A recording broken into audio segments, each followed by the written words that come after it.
رات کے ٹھیک 3 بجے اگر آپ کی آنکھ کھلے اور آپ دیکھیں کہ آپ کے کمرے میں ایک کرسی پر کوئی بیٹھی ہے، لیکن جیسے ہی آپ لائٹ آن کریں وہ غائب ہو جائے اور اس کی جگہ ایک گڑیا آپ کو گھور رہی ہو، تو کیا آپ دوبارہ سو پائیں گے؟ یہ کہانی ہے ایک ایسے گھر کی جہاں ایک معصوم گڑیا آہستہ آہستہ ایک خاندان کی زندگی کو اپنے قابو میں لے لیتی ہے، جہاں ایک بچہ کسی اندیکھے وجود سے باتیں کرتا ہے اور جہاں حقیقت اور وہم کے درمیان فرق ختم ہو جاتا ہے۔ لیکن اصل خوف تب شروع ہوتا ہے جب پتہ چلتا ہے کہ وہ جو نظر آ رہا ہے وہ حقیقت میں کچھ اور ہے۔ یہ ہے پراسرار گڑیا اور سنسان گھر کی سچی اور ہولناک کہانی، جسے سننے کے بعد آپ کبھی اکیلے کمرے میں خود کو محفوظ محسوس نہیں کریں گے۔ وقاص کو اس کی کمپنی کی طرف سے ایک گھر دیا گیا تھا جو کافی خوبصورت اور پرسکون جگہ پر واقع تھا۔ وہ گھر وقاص کے دفتر کے کافی قریب تھا، چنانچہ وقاص اپنی بیوی مسکان اور اپنے 3 سالہ بیٹے ریحان کو لے کر اس گھر میں شفٹ ہونے لگتا ہے۔ گھر کافی بڑا اور شاندار تھا، آس پاس کا ماحول بہت خاموش تھا، وہاں کے پڑوسی لوگ زیادہ تر اپنے کاموں میں مصروف رہتے تھے، اس لیے کسی کو کسی سے زیادہ تعلق نہیں تھا کہ کون آ رہا ہے اور کون جا رہا ہے۔ وقاص اور اس کی فیملی کو اس گھر میں شفٹ ہوئے 1 ہفتہ گزر جاتا ہے۔ ایک روز مسکان کی آنکھ کھلتی ہے تو وہ دیکھتی ہے کہ اس کا بیٹا ریحان بستر پر موجود نہیں ہے۔ وہ گھبرا کر اٹھتی ہے اور ریحان کو ڈھونڈنے لگتی ہے، مگر ریحان کہیں نظر نہیں آتا۔ اچانک اسے اسٹور روم سے ریحان کی آواز سنائی دیتی ہے، جیسے وہ کسی سے بات کر رہا ہو۔ مسکان دروازے کے پاس جا کر کان لگا کر سننے کی کوشش کرتی ہے کہ اچانک دروازہ خود بخود کھل جاتا ہے۔ سامنے ریحان بیٹھا ایک گڑیا سے کھیل رہا ہوتا ہے۔ یہ دیکھ کر مسکان فوراً ریحان کو گود میں اٹھا لیتی ہے اور اس سے پوچھتی ہے، تم یہاں کیسے آئے؟ ریحان گڑیا کی طرف اشارہ کرتے ہوئے کہتا ہے، مما، مجھے یہ گڑیا اپنے ساتھ لائی ہے۔ یہ سن کر مسکان ایک نظر اس گڑیا کو دیکھتی ہے۔ وہ کپڑے کی بنی ہوئی گڑیا ہوتی ہے اور بہت عجیب سی لگ رہی ہوتی ہے۔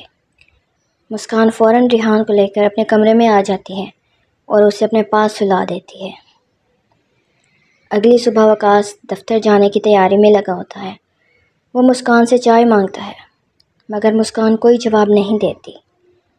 وقاص دیکھتا ہے کہ مسکان ایک کرسی پر بیٹھی مسلسل ہل رہی ہے۔ یہ دیکھ کر وقاص اس کی طرف بڑھتا ہے کہ اچانک مسکان کی آواز اسے پیچھے سے سنائی دیتی ہے، وقاص، ناشتہ کر لو۔ وقاص ایک دم چونک کر کرسی کی طرف دیکھتا ہے، مگر اب وہاں کوئی نہیں ہوتا اور کرسی بھی ایک جگہ رکی ہوئی ہوتی ہے۔ وقاص اسے اپنا وہم سمجھتا ہے اور مسکان کے پاس جا کر ڈائننگ روم میں ناشتہ کرتا ہے اور پھر کام پر نکل جاتا ہے۔ وقاص کے جانے کے بعد مسکان ریحان کو کھلونے دے کر اپنے کاموں میں لگ جاتی ہے۔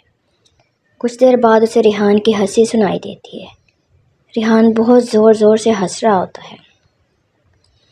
مسکان کمرے میں جا کر دیکھتی ہے تو ریحان پھر اسی کپڑے والی گڑیا سے کھیل رہا ہوتا ہے۔ یہ دیکھ کر مسکان ریحان کو ڈانٹتی ہے اور وہ گڑیا اس سے چھین کر دوبارہ اسٹور روم میں پھینک دیتی ہے۔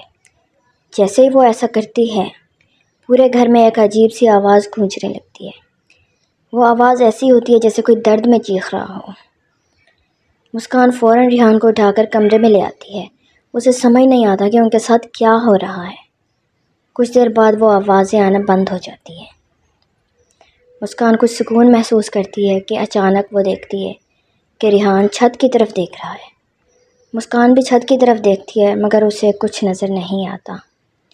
یوں ہی دن گزر جاتا ہے۔ رات ہو جاتی ہے اور وقاص بھی گھر آ جاتا ہے۔ ڈنر کے بعد تینوں بیٹھ کر ٹی وی دیکھ رہے ہوتے ہیں کہ اچانک ٹی وی کا والیوم خود بخود تیز ہو جاتا ہے۔ وقاص بار بار والیوم کم کرنے کی کوشش کرتا ہے، مگر وہ کم ہی نہیں ہوتا۔ اسی دوران انہیں ایک عجیب سی آواز سنائی دیتی ہے، جیسے کوئی بار بار ایک ہی چیز پڑھ رہا ہو، مگر وہ زبان میں سمجھ نہیں آتی۔ جب والیوم کم نہیں ہوتا تو وقاص ٹی وی کی تار ہی نکال دیتا ہے۔ ٹی وی بند ہو جاتا ہے اور آواز بھی آنا بند ہو جاتی ہے۔ مگر اچانک انہیں بہت سی مکھیوں کی بنبنانے کی آواز سنائی دیتی ہے۔ یہ آواز اتنی تکلیف دہ ہوتی ہے کہ تینوں اپنے کان بند کر لیتے ہیں۔ کچھ دیر بعد اچانک مکمل خاموشی چھا جاتی ہے۔ انہیں سمجھ نہیں آتا کہ ان کے ساتھ کیا ہو رہا ہے۔ بڑی مشکل سے وہ تینوں سو جاتے ہیں۔ رات کو ٹھیک 3 بجے وقاص کی آنکھ کھلتی ہے۔ وہ دیکھتا ہے کہ اس کے سامنے ایک کرسی رکھی ہے جس پر ایک عورت بیٹھی ہے۔ اس عورت کا چہرہ بالوں سے ڈھکا ہوا ہوتا ہے اور وہ کرسی تیزی سے ہل رہی ہوتی ہے۔ وقاص گھبرا کر فوراً بیڈ کے سرہانے ہاتھ مارتا ہے اور لائٹ آن کر دیتا ہے، مگر کرسی پر اب کوئی نہیں ہوتا سوائے ایک چیز کے، وہی گڑیا، وہی کپڑے والی گڑیا جو مسکان نے اسٹور روم میں پھینک دی تھی۔ وہ کرسی پر بیٹھی ہوتی ہے اور اس کے چہرے پر ایک عجیب سی مسکراہٹ ہوتی ہے۔ وقاص کچھ دیر اسے دیکھتا رہتا ہے، پھر لائٹ بند کر کے دوبارہ سونے کی کوشش کرتا ہے۔ اگلی صبح وقاص اور مسکان آپس میں باتیں کرتے ہیں کہ اس گھر میں ضرور کچھ عجیب ہے۔ جب سے وہ یہاں آئے ہیں تب سے کوئی نہ کوئی مسئلہ پیش آ رہا ہے۔ وقاص مسکان سے کہتا ہے کہ وہ اس گھر کے بارے میں معلومات حاصل کرنے کی کوشش کرے گا۔ یہ کہہ کر وہ کام کے لیے نکل جاتا ہے۔ اس کے جانے کے بعد مسکان ریحان کو لے کر اپنے کمرے میں ہی بیٹھی رہتی ہے۔ کچھ دیر بعد اسے کچن سے کچھ آوازیں سنائی دیتی ہیں۔ وہ جا کر دیکھتی ہے تو اس کا سارا کچن بکھرا ہوا ہوتا ہے، جیسے کسی نے جان بوجھ کر سامان پھیلا دیا ہو، اور وہاں وہی گڑیا رکھی ہوتی ہے۔ یہ دیکھ کر مسکان غصے میں آ جاتی ہے اور گڑیا کو اٹھا کر باہر کچرے میں پھینک دیتی ہے۔ جیسے ہی وہ گھر کے اندر واپس آتی ہے اسے پھر سے کسی کے چیخنے کی آواز سنائی دیتی ہے۔ یہ چیخ اتنی خوفناک ہوتی ہے کہ مسکان فوراً ریحان کو اٹھاتی ہے اور گھر سے باہر نکل جاتی ہے۔ شام کو جب وقاص واپس آتا ہے تو وہ اپنے ساتھ ایک بزرگ کو لے کر آتا ہے۔ وہ بزرگ گھر کے اندر آ کر چاروں طرف دیکھتے ہیں اور کچھ محسوس کرتے ہیں۔ پھر وہ کہتے ہیں کہ اس گھر میں ایک 6 سال کی بچی کا سایہ ہے۔ گھبرانے کی کوئی بات نہیں، وہ کسی کو کوئی نقصان نہیں پہنچانا چاہتی، بس اس کی موجودگی کبھی کبھی محسوس ہوگی۔ یہ کہہ کر وہ چلے جاتے ہیں، مگر وقاص اور مسکان کو پھر بھی تسلی نہیں ہوتی۔ کچھ دیر بعد مسکان اپنے کمرے میں جاتی ہے تو دیکھتی ہے کہ وہی گڑیا جسے وہ باہر کچرے میں پھینک کر آتی تھی دوبارہ اس کے بستر پر بیٹھی ہوئی ہے۔ یہ دیکھ کر وہ فوراً وقاص کو بتاتی ہے۔ وقاص گڑیا کو اٹھا کر کمرے سے باہر رکھ دیتا ہے۔ کچھ دن بعد وقاص اور مسکان نوٹس کرتے ہیں کہ ریحان اب اکثر اکیلے باتیں کرتا رہتا ہے، کبھی ہنستا ہے اور کبھی اچانک ڈر جاتا ہے۔ ایسا لگتا ہے جیسے ہر وقت اس کے ساتھ کوئی موجود ہو۔ ایک روز مسکان ریحان کو لے کر باہر چہل قدمی کر رہی ہوتی ہے کہ ایک پڑوسن عورت اس کے پاس آتی ہے اور حال احوال پوچھتی ہے۔ باتوں باتوں میں وہ مسکان سے اس کے گھر کے بارے میں سب پوچھتی ہے۔ مسکان انہیں اپنے ساتھ ہونے والے عجیب واقعات کے بارے میں بتاتی ہے۔ وہ عورت جو پڑوسی تھی، اس کا نام روبینہ ہوتا ہے، وہ فوراً پوچھتی ہے، تم نے کسی کو گھر دکھایا ہے؟ مسکان کہتی ہے، جی ہاں، ایک بزرگ مولانا صاحب آئے تھے۔ روبینہ فوراً کہتی ہے، انہوں نے کہا ہوگا کہ اس گھر میں 6 سال کی بچی کا سایہ ہے۔ یہ سن کر مسکان حیران رہ جاتی ہے۔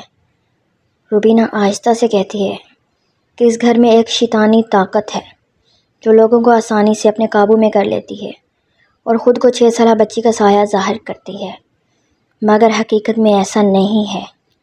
میں نے اپنی آنکھوں سے اس گھر میں وہ چیز دیکھی ہے، جتنا جلد ہو سکے یہاں سے چلے جاؤ۔ یہ سن کر مسکان فوراً وقاص کو فون کرتی ہے اور ساری بات بتاتی ہے۔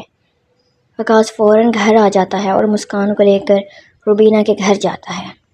وہ دروازہ کھٹکھٹاتے ہیں۔ دروازہ ایک تقریباً 30 سالہ آدمی کھولتا ہے۔ مسکان کہتی ہے کہ روبینہ آنٹی کو بلا دیں۔ وہ آدمی حیرت سے مسکان کو دیکھتا ہے۔ تبھی وقاص کہتا ہے، بھائی روبینہ آنٹی کو بلا دیں۔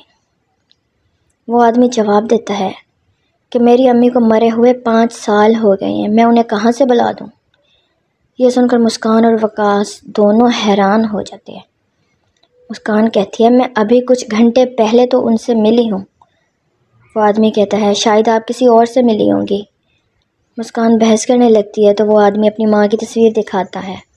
تصویر دیکھ کر مسکان کہتی ہے، یہی آنٹی آج مجھ سے ملی تھی۔ وہ آدمی وقاص سے کہتا ہے کہ ان کو کسی اچھے ڈاکٹر کو دکھائیں اور دروازہ بند کر دیتا ہے، لیکن وقاص کو اپنی بیوی پر یقین تھا۔ وہ اسی وقت مسکان اور اپنے بیٹے کو لے کر اس گھر سے نکل جاتا ہے اور اپنے والدین کے گھر رہنے لگتا ہے۔ کچھ دن بعد وقاص اس گھر کے بارے میں معلومات حاصل کرتا ہے۔ تب اسے پتہ چلتا ہے کہ اس گھر میں پہلے ایک خاندان رہتا تھا جو پراسرار اور خطرناک عملیات کرتا تھا۔ ایک دن وہ پورا خاندان اچانک ختم ہو گیا۔ لوگوں کا کہنا تھا کہ جن طاقتوں کو وہ بلاتے تھے انہوں نے انہیں ختم کر دیا، اور تب سے اس گھر میں وہی تاریک طاقتیں موجود ہیں جو کسی کو وہاں آباد نہیں ہونے دیتی۔